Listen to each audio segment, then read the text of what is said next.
أهلا بيكم حبايبي طلاب ثالثة ثانوي. النهارده هنتكلم عن موضوع مهم جدا في الكيمياء الانتقالية، وناس كتير بتتلخبط فيه، وهو إمتى أقول على العنصر انتقالي رئيسي وإمتى أقول على العنصر ده عنصر سلاسل انتقالية. أولا تعريف عناصر السلاسل الانتقالية الرئيسية ببساطة هي عناصر موجودة في منتصف الجدول الدوري، وبالتحديد في الفئة دي، ونلاقيها بتبدأ من المجموعة 3B لحد المجموعة ال 12 اللي هي 2B. فين بقى بتقع السلسلة الأولى للفئة دي؟ دي أول سلسلة انتقالية اللي بنسميها السلسلة الأولى، بتبدأ بعنصر السكنديوم وبتنتهي عند الخرسين ZN، وتقع في الدورة الرابعة بعد عنصر الكالسيوم. طيب هو أي عنصر في السلسلة دي يعتبر انتقالي؟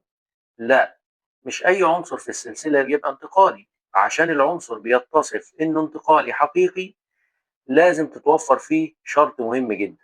الشرط الأساسي للعنصر الانتقالي، العنصر الانتقالي يكون عنده مستوى الفرع دي بتاعه فيه إلكترونات مفردة، سواء كان في الحالة الذرية أو في أي حالة أيونية ليه.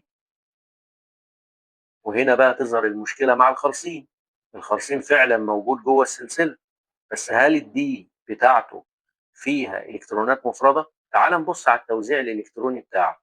توزيع الخرسين زد ان 30 أرجون 18 3D10 4S2، يعني المستوى دي مليان 10 على 10 3D10. طب في حالته الأيونية ZN موجب 2، لما الخرسين بيفقد 2 إلكترون ZN موجب 2 يبقى 3D10، وبرضه الدي كامل. معنى الكلام ده إيه؟ معناه إن الخرسين ما عندوش مفرد في الدي، لو هو ذرة ولو هو أيون، فبالتالي ما ينفعش يتصف كعنصر انتقالي حتى لو هو موجود في السلسلة الأولى. الخلاصة، الخرسين موجود في السلسلة الأولى للفئة دي بس مش عنصر انتقالي.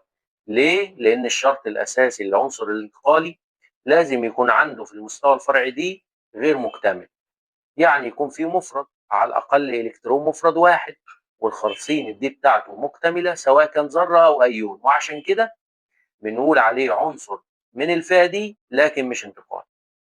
وبكده نكون فهمنا اللغز اللي محير ناس كتير. ولو عايزين فيديوهات تانية بنفس الطريقة قولوا لي في الكومنتات. سلام.